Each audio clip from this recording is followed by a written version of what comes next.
6, perdón, versículo 12 y 13. Vamos a darle lectura, dice, en aquellos días él fue al monte a orar y pasó la noche orando a Dios. Y en el 13, y cuando era de día llamó a sus discípulos y escogió a 12 de ellos, a los cuales también llamó apóstoles. Es muy interesante lo que estaba ahí. ¿Pueden sentarse, hermanos? Ahí vemos ciertas características de Jesús como un líder espiritual. Él iba a tomar una decisión muy importante, ¿no? Iba a escoger entre sus discípulos a 12 personas, el cual les iba a cambiar el nombre. En vez de discípulos le iba a poner apóstoles.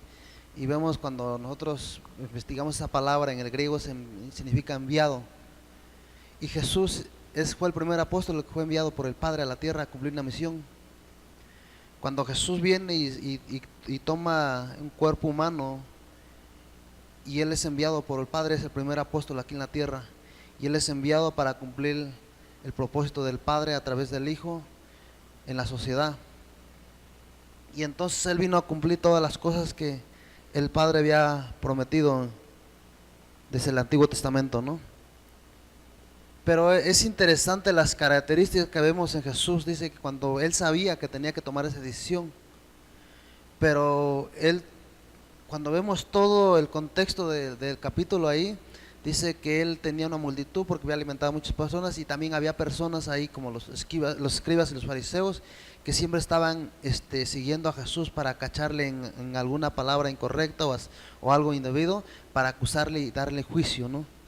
Lo que hacemos nosotros como seres humanos cuando caemos como personas religiosas, que pues no somos guiados por el Espíritu Santo, somos guiados por la vista y por la conciencia o por la apariencia, ¿no? Es lo que hacemos nosotros como seres humanos cuando no somos guiados por el Espíritu Santo.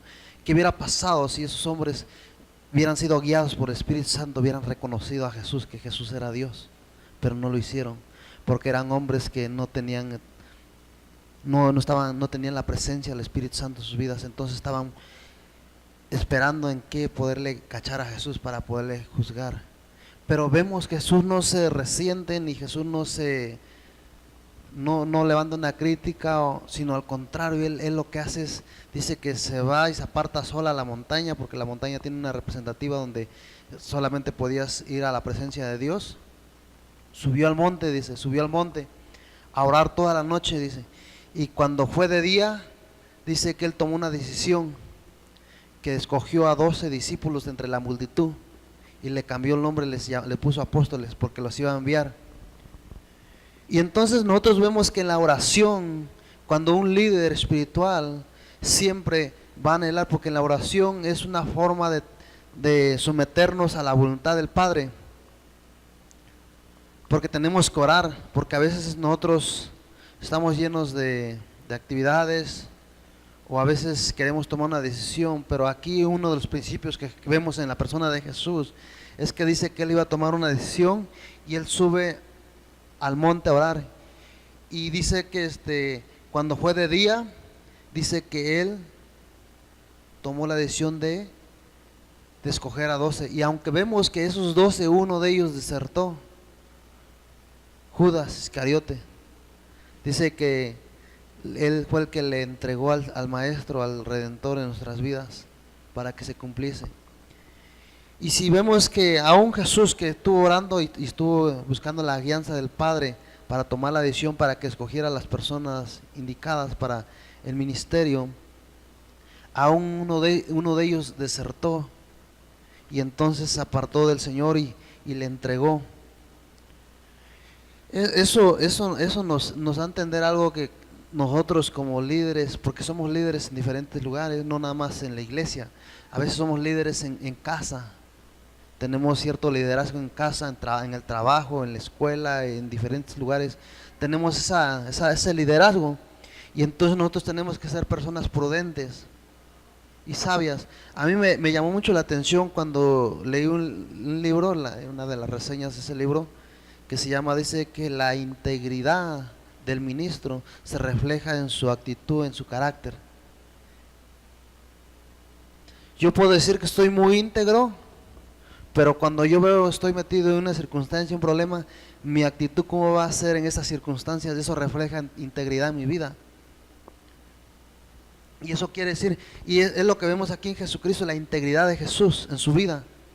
Aunque él sabía y él conocía que estaba siendo perseguido, que lo estaban espiando para cacharle en algo, para juzgarle y enjuiciarlo y condenarlo y crucificarle, ¿no? Pero sin en cambio Jesús no se deja llevar por eso. Sin en cambio él tenía que cumplir el propósito del Padre aquí en la tierra, porque él había sido enviado para ese propósito. Y no, es interesante que a Jesucristo tomó la decisión de escogernos a nosotros para servirle. Y vamos ahí en el Evangelio de Mateo, capítulo 10, verso 1.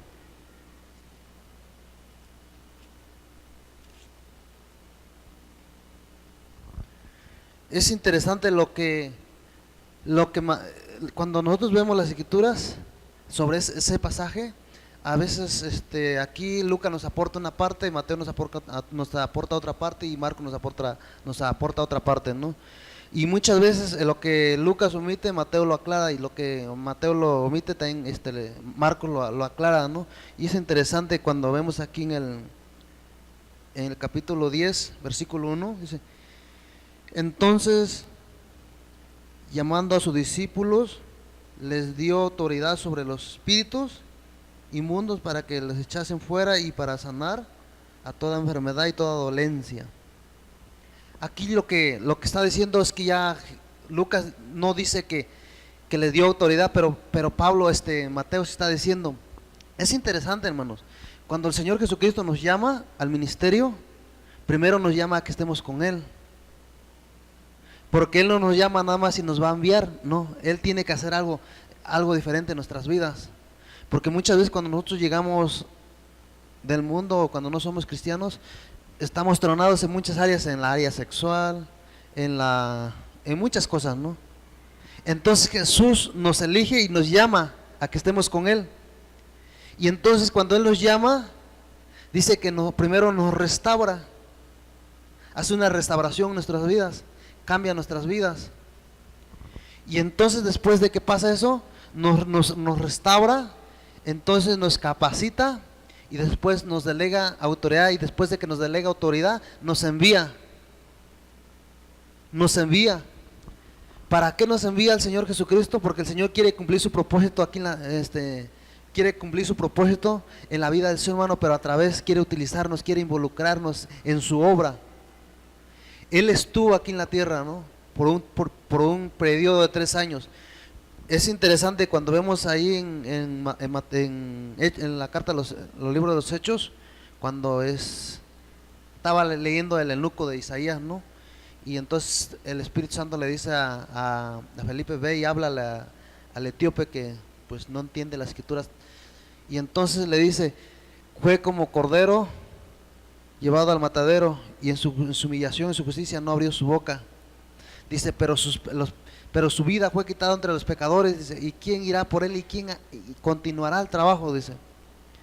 Y es interesante que por eso Jesús ha levantado a su iglesia y nos ha llamado a nosotros, pero primero quiere restaurarnos, porque muchas veces, a veces queremos las cosas de Jesús nada más, pero no queremos, más bien queremos las cosas de Jesús, pero no queremos estar con Jesús. A veces, cuando yo tengo un problema económico o tengo un problema en la salud, en la familia, entonces yo sí voy y me humillo ante Jesús y le pido: Señor, ten misericordia, ayúdame. Pero cuando yo estoy bien, todo está bien, entonces yo no tengo la misma actitud. ¿Por qué? Porque no quiero estar con Jesús. Porque el estar con Jesús implica varias cosas, donde mi personalidad empieza a morir y me empiezo a someter a la autoridad de Jesucristo. Y entonces cuando yo voy en oración y en la lectura de la meditación, la palabra de Dios, entonces yo empiezo a reconocer que mi vida está mal delante de Jesús. ¿Por qué? Porque el ser humano está inclinado a hacer lo malo. Es la verdad, aunque amemos a Jesús. Pablo decía en una de sus cartas que dice: en mí está el deseo de hacer lo bueno, pero dice que aquello que yo no anhelo de hacer, eso termino haciendo. Mi carne, mi ego, mi voluntad se inclina hacia lo malo. Pero entonces, para que eso empiece a desaparecer, entonces yo tengo que ir a la palabra de Dios y tengo que humillarme a través de la oración, porque a través de la oración yo tengo una relación íntima con mi Redentor, aquel que me creó y aquel que me vino a buscar y me compró por segunda vez.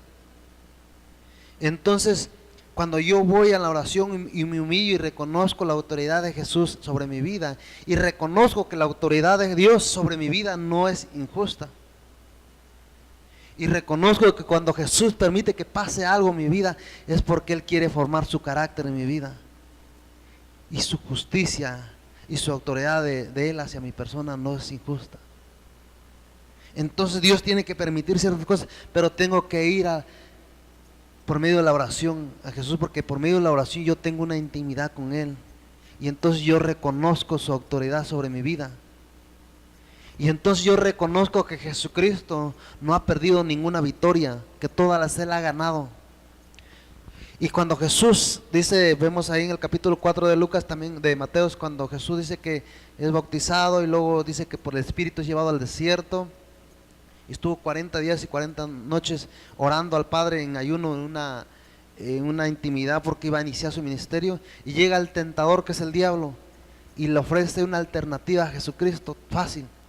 Tenía una necesidad física y el diablo le quería suplir esa necesidad física de una manera fácil, sutil, y dice, pues si tú dices que eres hijo de Dios, haz que las piedras se conviertan en pan y come.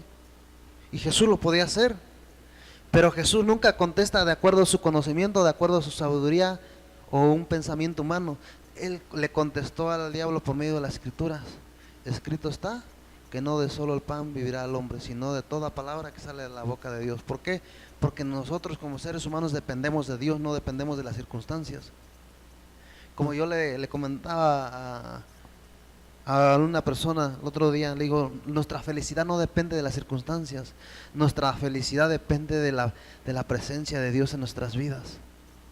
Porque hay muchas cosas que nosotros nos enfrentamos, y a veces esas cosas que nosotros nos enfrentamos nos roban la paz, nos roban el gozo, y nos empezamos a distraer. Pero son las estrategias que el diablo utiliza para robar lo que el Señor ha hecho en nuestras vidas. Y el diablo, a veces le creemos más al diablo que nos engaña en la mente, porque utiliza esa parte que es la duda, el diablo. Y entonces cuando nosotros vamos a las Escrituras y vamos a la oración, entonces Dios nos recuerda que Él es el que ha ganado la victoria. Y si Dios permite que pasemos una circunstancia difícil, es porque Dios tiene un propósito, porque Dios tiene que formar nuestro carácter. Nuestro carácter no se forma con cosas bonitas y agradables, no se forma de esa forma. Necesitamos cosas difíciles en nuestras vidas, aunque no nos gusten. Aunque no nos gusten, hermanos. Porque no nos gusta sufrir, hermanos. El ser humano realmente no le gusta sufrir. Pero realmente cuando Dios permite que pase algo en nuestra vida es porque Dios no es malo, no quiere que nosotros suframos, sino realmente Dios quiere que entendamos que Dios tiene un propósito en nuestras vidas. Porque entonces, ¿dónde quedaría ese pasaje cuando dice ahí en Romanos que nosotros que amamos a Dios, todas las cosas nos ayudan para bien? Pues cuando vienen las circunstancias difíciles, entonces no son todas las cosas, nada más son algunas cosas. Nada más son algunas cosas que no nos hace sentir mal, no nos incomodan. Pero realmente si le amamos a Él y Dios permite que vengan aquellas cosas, esas cosas nos van a permitir a crecer un escalón más, o a retroceder y resentirnos con Dios o con el liderazgo o con los hermanos que nos rodean. Y entonces la integridad de un líder espiritual se ve a través de su actitud en las circunstancias difíciles, hermano. Imagínense que unos hermanos, yo aprendí mucho cuando nuestro pastor dijo en aquellos tiempos, que cuando él era pastor de jóvenes, dice que él ayudó mucho a los jóvenes y que siempre estaba ahí supliendo sus necesidades y que siempre estuvo ahí al pendiente de aquellos jóvenes, ¿no? Y eso siempre yo lo recuerdo. Y que un día estaba en los baños, ¿no? Y los jóvenes no sabían que el pastor de jóvenes estaba en el baño, ¿no? Y entonces esos jóvenes estaban hablando mal del pastor, que ahora es nuestro pastor. Y entonces él tomó una actitud, dice, ¿cómo va a ser mi reacción con aquellos jóvenes? Y realmente es lo que Jesús nos enseña, hermanos. ¿Cómo va a ser nuestra actitud contra aquellas personas? Y eso refleja cierta parte de integridad en nuestras vidas, hermano. Porque entonces Dios nos está formando el carácter de Él en nuestras vidas, porque nos quiere utilizar en un nivel diferente, hermanos. Pero imagínense, hermanos, que yo, o que uno de nosotros como líderes, siempre apoyamos a aquel hermanito, ¿no? Y de repente me lo encuentro, y sin que él se dé cuenta que están hablando mal de mí o que me están echando tierra, y yo me resiento y lo empiezo a agredir. Realmente Jesús no quiere eso. A veces Dios permite que esas cosas pasen en nuestras vidas. ¿Por qué? Porque si nosotros vamos a servir en el ministerio, hermanos, Dios quiere formar nuestro carácter. Yo realmente aprendí mucho de eso de mi pastor. Por eso yo entiendo que cuando uno sirve en el ministerio, hermano, a veces cuando uno bendice a las personas, cuando uno les apoya a las personas, al final del tiempo ellos van a hablar mal de uno. Pero ¿qué tenemos que hacer, hermano? Tenemos que darle gracias a Dios, porque esas cosas nos ayudan a crecer en la madurez y en el dominio propio. Y es el dominio propio, hermano, tener ese dominio para poder controlar nuestro carácter en ese tipo de circunstancias. Y esos son los principios que Jesús nos da ahí como ese líder espiritual, hermano, en el liderazgo en el espiritual. Pero Jesús realmente está interesado en nosotros, nos ha llamado, hermanos, para estar con Él, para que tengamos una relación íntima con Jesús, para conocerle y para someternos a la autoridad de Él y al gobierno de Jesús. Y entonces cuando nosotros estamos en esa relación, empezamos a conocer más la voluntad de Dios y empezamos a tomar decisiones sabias, porque muchas veces tomamos decisiones por emociones, o por la apariencia de lo que nosotros vemos, o por la amistad muchas veces, porque tengo buena relación con mi hermano, con mi amigo, entonces yo me voy a basar a esas circunstancias. Pero Jesús no se guiaba a eso, no se guiaba de esa manera, sino que se guiaba por medio de la voluntad del Padre. Pero tenía que ir al Padre para preguntarle. Y Jesús siempre estuvo desde la creación. Cuando Jesús, el Padre, el Hijo y el Espíritu Santo, cuando decidieron crear a la raza más joven, que es el ser humano, entonces ellos estuvieron ahí de acuerdo. Y aunque sabía el Padre y el Hijo y el Espíritu Santo que esa creación, que Dios la creó de acuerdo a esa imagen y esa semejanza de Dios, le iba a dar la espalda, lo iba a traicionar, aún tomó la decisión de Jesús ser enviado por el Padre y al venir a rescatarnos por segunda vez y comprarnos por su sangre.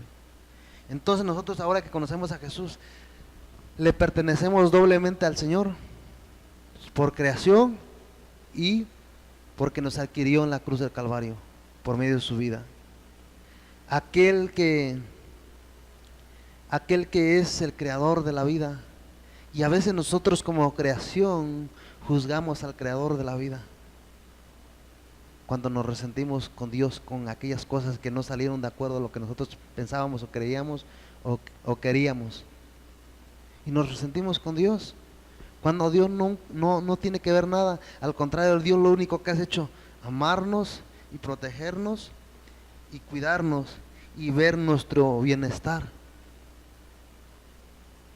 Pero Jesús siempre está interesado en eso, hermano. Entonces, cuando nosotros vemos ahí la función de Jesús en nuestras vidas, hermanos, y vemos esos principios que dice Mateo, que entonces Lucas dice que él subió al monte a orar toda la noche, y ya cuando ya fue de día dice que tomó la decisión de escogernos, ¿no? Y entonces Mateo dice que nos envía, nos llamó y nos envía, primero nos envía y nos da autoridad. Pero Marcos dice que primero nos llama y nos restaura, nos capacita que estemos con Jesús, y estando con Jesús Él nos enseña cómo podemos hacer las cosas, porque muchas veces no sabemos orar, no sabemos ser buenos líderes, no sabemos tomar una buena decisión. Pero entonces cuando nosotros estamos con Jesús, Él nos enseña, porque Él es nuestro maestro. Aparte de ser nuestro Padre, aparte de ser nuestro Redentor, Él es nuestro maestro. Él es el que está interesado en enseñar cómo hacernos las cosas, porque Él es Dios. Él es Dios aquí en la tierra. Él es el Emmanuel aquí en la tierra, Dios con nosotros. Entonces nosotros cuando vamos a Él, Él nos enseña, nos capacita y nos restaura. Y después Mateo dice que nos envía, pero nos da cierta autoridad. Pero nosotros no nos debemos de gozar en las cosas que nosotros hacemos, o las cosas que Dios hace a través de nosotros. Porque cuando vemos que a los 70 que Jesús envió, y cuando regresaron venían gozosos, ¿no? Porque dice: Señor, en tu nombre los demonios huyen, las personas que estaban demoniadas son liberadas, los cojos sanan, los paralíticos ven, los ciegos ven, los paralíticos se levantan y los muertos resucitan. Y venían con gozo. Y entonces el Señor Jesús les contesta así. Todo eso yo lo vi como el diablo caía, pero dice: su gozo no está en eso. Su gozo no está en las circunstancias, porque si vamos y oramos y no pasa nada, entonces ya no hay gozo en mi corazón. No debe estar nuestro gozo ahí, sino que su gozo debe estar puesto, su gozo debe estar que realmente tengan esa seguridad que su nombre esté escrito en el libro de la vida. Siempre nuestro gozo y nuestra seguridad es de que nuestro nombre esté escrito en el libro de la vida. No en las cosas que hagamos, pero que podemos orar por una persona y Dios la llena con el Espíritu Santo. Podemos orar por una persona y Dios la libera, ¿no? Y entonces nos acostumbramos, hermanos, a hacer esas cosas y a tener gozo en nuestras vidas. Pero ¿qué pasa cuando no pasa nada? Nos deprimimos, nos esperamos y nos desanimamos. No es eso, hermanos, sino que realmente nuestro gozo debe estar escrito que solamente somos instrumentos en las manos de Dios, y que Dios quiere cumplir su propósito en nuestras vidas, en su pueblo. Y entonces, pero nosotros tenemos que tener esa característica, hermano. El llamado de Dios a nuestras vidas. Primero, Dios nos llama, y en segundo propósito, Dios nos restaura, y en tercer propósito, Dios nos envía. Pero no nos envía nada más por enviarnos. No. Primero tenemos que pasar por un proceso. Y Dios siempre utiliza a la iglesia, hermanos. No utiliza un ministerio, no utiliza una persona solitaria, no, sino que Dios ha levantado un cuerpo, y ese cuerpo es la familia de Jesús, de Dios, y esos son los procesos que Dios utiliza. Primero Dios nos llama, nos restaura, nos capacita y nos envía, pero con autoridad, hermanos, para que vean que Dios realmente es real en nuestras vidas. ¿Por qué? Ahora, muchas veces no quiere decir porque Dios me utiliza en sanidad o liberación, en muchas cosas, no quiere decir que mi vida íntima esté agradando a Dios. Dios lo hace porque sabe que la persona necesita de ser restaurada, o necesita la ayuda de Dios. A mí me llama mucho el caso de Sansón, hermanos. Ahí en el Antiguo Testamento, en los libros de los jueces, en capítulo 12 y 13 y hasta el 16, ¿no? Toda la vida de Sansón.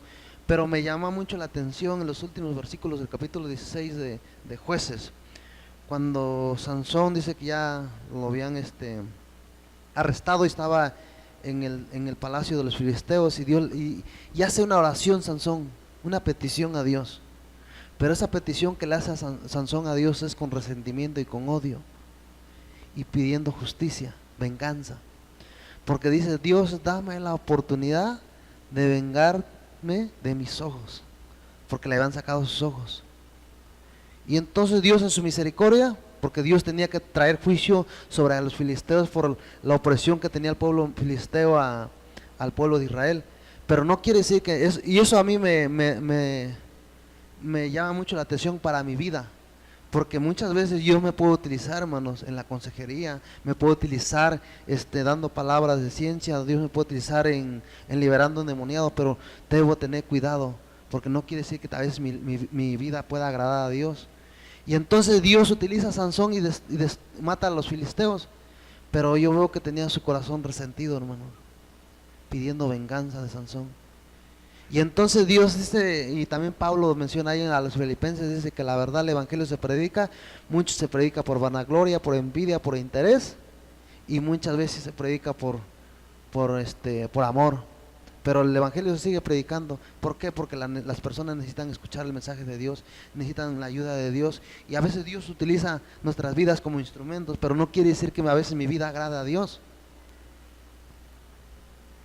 Entonces yo tengo que tener cuidado. Yo tengo que ir a las escrituras, porque entonces la escritura me dice cómo está mi condición. Porque yo puedo decir, no, yo soy muy espiritual, yo soy una persona íntegra, soy una persona recta. Pero Pablo dice que mi corazón me puede engañar, hermanos. ¿Por qué? Porque mi corazón siempre se va a inclinar para hacer lo malo, hermano. ¿Por qué? Aunque tengamos, como el pastor ha predicado, que tenemos dos naturalezas ahora, la nueva naturaleza y aquella naturaleza vieja que teníamos, pero cuando llegamos en Cristo tenemos una nueva posición que Jesús nos da, una posición diferente en Cristo Jesús, y entonces tenemos esa nueva naturaleza. Y hay ese peligro, hermanos, y hay ese peligro como líderes o como hijos de Dios, en nuestra posición que tenemos, podemos utilizar aquella nueva naturaleza o utilizar aquella vieja naturaleza. Lo podemos hacer, hermanos, porque el ser humano es así, hermano. Entonces yo te digo, yo tengo que tener cuidado con mi vida personal, porque yo puedo decir que estoy bien, pero mi corazón me puede engañar, hermanos, porque Pablo dice que el corazón más engañoso que todas las cosas. Y entonces nosotros tenemos que cuidar nuestro corazón, porque dice que nuestro corazón está la vida de Jesús, fue depositada ahí, esa vida que Jesús fue depositada ahí. Y entonces dice que entonces hay algo en nuestro corazón, y lo interno de nuestro corazón, y eso es lo que va a reflejar en nuestra vida, en nuestra condición, en nuestra conducta. Entonces yo tengo que ver cómo está mi corazón, y regularmente en mi persona, cuando yo estoy descuidando mi parte espiritual, hay una persona que siempre me recuerda, hoy es como que no estás leyendo, como que no estás orando mucho. Y yo digo, pues sí, tiene razón, ¿no? Y es mi esposa. A veces ella se da cuenta, porque con ella vivo y paso el mayor tiempo con ella. Y ella se da cuenta de mi actitud a veces. Y entonces ella me recuerda. Y también lo mismo con ella, yo también le recuerdo a veces, yo siento que tu actitud no es muy espiritual.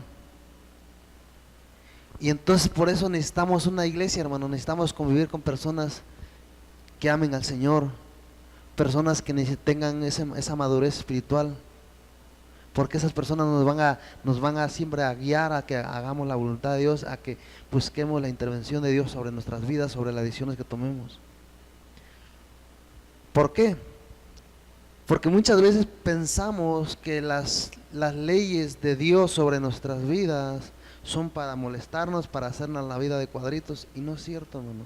Todas esas cosas, esos límites que Dios ha puesto en su palabra, todas esas advertencias que Dios pone sobre su palabra y que nos quiere advertir, es porque quiere protegernos Dios, quiere cuidarnos y quiere traer una bendición sobre nuestras vidas. Pero a veces nos cuesta trabajo, estamos luchando, hermanos, somos rebeldes, porque no nos gusta, hermanos. Si Jesús dice que tiene un cuerpo, y en ese cuerpo no tenemos una función, y que tenemos que sujetarnos a ese cuerpo, y que tenemos que convivir, es porque Dios sabe que es bueno. Y a veces no nos gusta, hermanos, estamos luchando, hermanos. Pero Jesús nos enseña, hermanos, que aquellos principios que Jesús ha puesto en su palabra, entonces Jesús dice, ¿sabes qué? Esto yo lo hice y yo quiero que tú lo hagas, porque eso te va a ayudar en el ministerio, esto va a ayudar para tu vida ministerial, para con tus hermanos, la familia espiritual. Y es con esa familia que tú vas a vivir eternamente. Yo no puedo decir es que yo no me cae bien ese hermanito, híjole, ya no lo soporto, pues va a tener que soportarlo toda una eternidad, hermanos. Hermanos, sí, porque vamos a vivir con ellos en el cielo. Entonces, pero Dios utiliza un escenario, hermanos. Ese escenario es la tierra. Es la tierra, es la iglesia, es lo que estamos viviendo en este mundo. ¿Por qué? Porque Dios nos dejó aquí a propósito. Si no, Él nos hubiera salvado y nos hubiera llevado. Pero Él no hace así porque Él quiere trabajar sobre nuestro carácter y sobre el amor, realmente. Aquel amor que hablamos. Porque imagínense que yo le diga, oh sí, amo tanto a Dios y yo no amo a mi esposa, no amo a los que me rodean. Pues no soy coherente con lo que digo. Porque sí puedo amar al que no veo y al que yo veo no lo puedo amar. ¿Por qué? Porque siempre me está molestando, porque siempre me está criticando en algunas partes de mi vida. Y entonces por esas cosas yo no lo puedo amar. ¿Por qué? Porque me hostiga. Pero Dios ha puesto este escenario, hermanos, para trabajar en esa área y la vida eterna se empieza a vivirse aquí en la tierra, hermanos. Y entonces necesitamos esas cosas, hermanos. En la iglesia del Señor hay de todo, hermano. Y yo siempre he dicho que a veces la cizaña es importante que Dios la haya puesto y la haya dejado que viva con la iglesia para que le dé crecimiento al trigo. Pero cuando sea el tiempo de la cosecha, Él va a separar la cizaña y el trigo, como lo que hacen en provincia. Cuando cortan el trigo, cortan con toda la cizaña y la porrean y separan, la avientan hacia un lado y cae el trigo a un lado y la paja de un lado. Y entonces el trigo lo recogen, lo guardan y la paja la utilizan para muchas cosas, para fuego, para muchas, para lumbre, para abono, para alimentar a los animales. Tiene muchos propósitos, ¿no? Entonces al final del tiempo es lo que va a hacer Jesucristo con nuestras vidas. Realmente soy un líder espiritual, un siervo espiritual, porque al final nosotros podemos decirle como aquellos hombres que dijeron ahí Mateo 7:21, ¿no? Da un currículo ministerial y dicen que lo que dice ahí Mateo versículo 21, dice que en su nombre de Jesús hicieron sanidades, levantaron a muertos, predicaron a multitudes, liberaron demoniados, hicieron muchísimas cosas y dan un currículo ministerial. Pero Jesús le dice, sí, está bien, hicieron todo eso, pero yo no los conozco, ¿quién son? Podemos estar en esa condición, hermanos. Por eso es muy importante nosotros estar alertas, hermanos, en nuestra vida espiritual. Y eso lo predico para mí mismo, porque eso debe estar alerta para mi vida. Porque yo puedo ser utilizado por Dios, hermanos, pero al final del tiempo no puedo ir con Él. Porque Dios utiliza de muchas cosas para cumplir su propósito, para que el Evangelio sea predicado, para que las personas sean restauradas, hermanos. Pero Jesús nos da aquellos principios que dice que Él, cuando Él tomaba una decisión, Él consultaba al Padre, qué opinaba al Padre sobre la decisión. Y entonces cuando Él le pasaba toda la noche, el Padre decía, ¿sabes qué? Hazle de esta forma, de así y así. Y entonces Jesús tomaba aquella decisión en lo público y el Padre lo respaldaba porque Él se ponía de acuerdo. Jesús no se guiaba nada, porque soy Jesús y soy el Hijo de Dios, soy el enviado de Dios, voy a hacer lo que yo quiero. No hacía Jesús eso, sino que Él consultaba al Padre. Imagínense, hermanos, si Jesús hacía eso, pues nosotros con mayor razón, porque Jesús nos está dando aquel ejemplo, tenemos que consultarle a Él. ¿Qué opina Dios sobre su iglesia, sobre lo que vamos a hacer, la decisión que vamos a tomar? ¿Qué opina Dios sobre aquella decisión? Porque es el modelo que Jesús nos enseña. Son los principios que Jesús nos ha marcado en las Escrituras. Siempre él iba al Padre, siempre Él se apartaba a solas, subía a la montaña y oraba al Padre.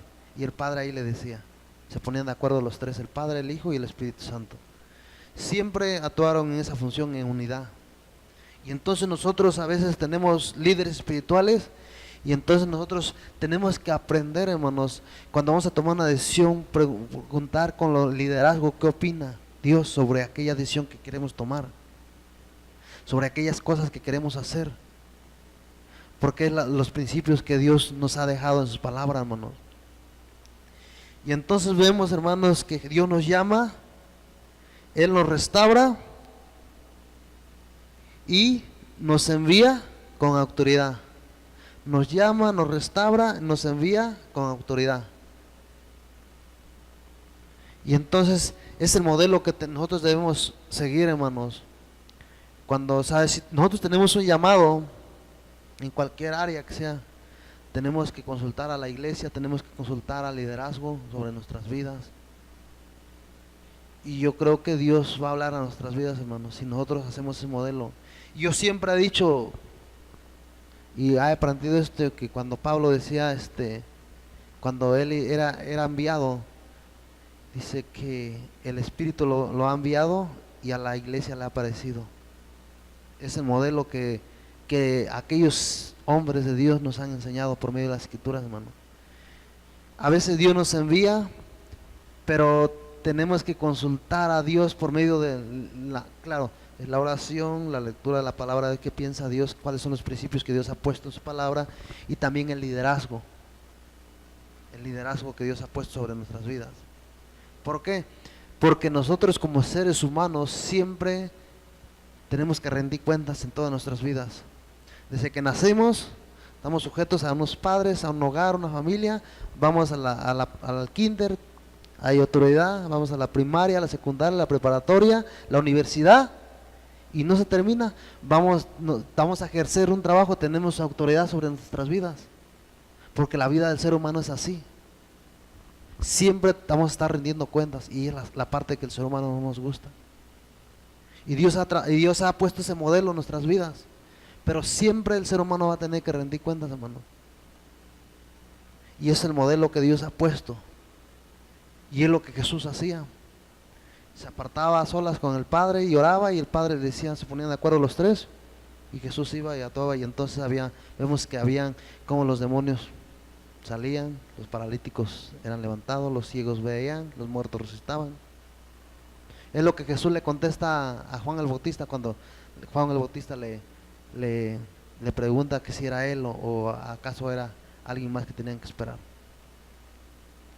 Él le contesta esas cosas, él nunca dice yo soy Dios, no, nada más le dice estas cosas están sucediendo, pero porque había un respaldo del Padre y del Espíritu Santo en la vida de Jesucristo. Y entonces, hermanos, nosotros tenemos que siempre consultar a Dios sobre la decisión que tenemos que tomar, hermanos. Es bueno y es sabio, hermano, y Dios va a traer bendición sobre nuestras vidas. Y realmente es lo que aprendemos sobre la persona de Jesús. Y yo creo que como hijos de Dios y como aquellos que hemos nacido de nuevo, reconocemos que Jesús es nuestro gobierno, hermanos, y que la Biblia es nuestra autoridad en nuestras vidas. Y entonces, si entendemos y sabemos todas esas cosas, entonces tenemos que tomar aquel modelo de Jesús, tenemos que preguntarle a Él, ¿qué piensa sobre aquellas decisiones que estamos tomando, hermanos? Y realmente es el mensaje, hermanos. Yo siento que no es un ultra mega mensaje, pero realmente es lo que Dios quiere en nuestras vidas, hermanos. Y ese evangelio es muy sencillo, hermano. Y es la fe. La fe se resume en obediencia, hermanos. O sea, yo creo que Dios va a venir. Entonces, ¿qué tengo que hacer? Obedecer y prepararme para estar preparados para ese día. Tengo que prepararme obedeciendo. Y esa es la fe, se resume en fe. Y si no hay fe, pues no hay una glorificación. Y no podemos agradar a Dios. Porque Hebreos dice 11:1, sin fe nadie puede agradar a Dios. O sea, para agradarle a Dios, tengo que creerle. Y tengo que obedecer. Y esa forma es que yo puedo agradar a Dios. Entonces mi obediencia, la fe se resume en obediencia, en lo que Dios ha dicho en su palabra. Y ya le hemos creído a Jesucristo, que Él es nuestra autoridad y que Él es el modelo al seguir, y que son los principios que Él ha establecido en su palabra.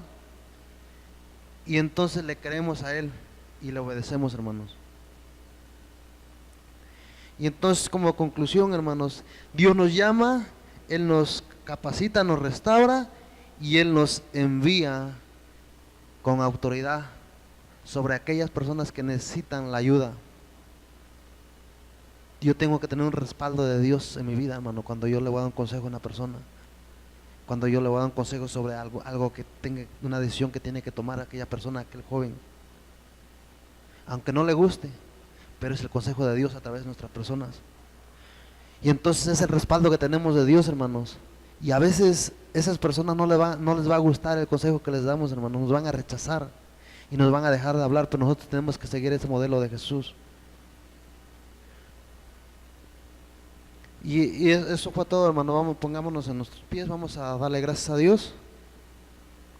Vamos a orar, hermanos.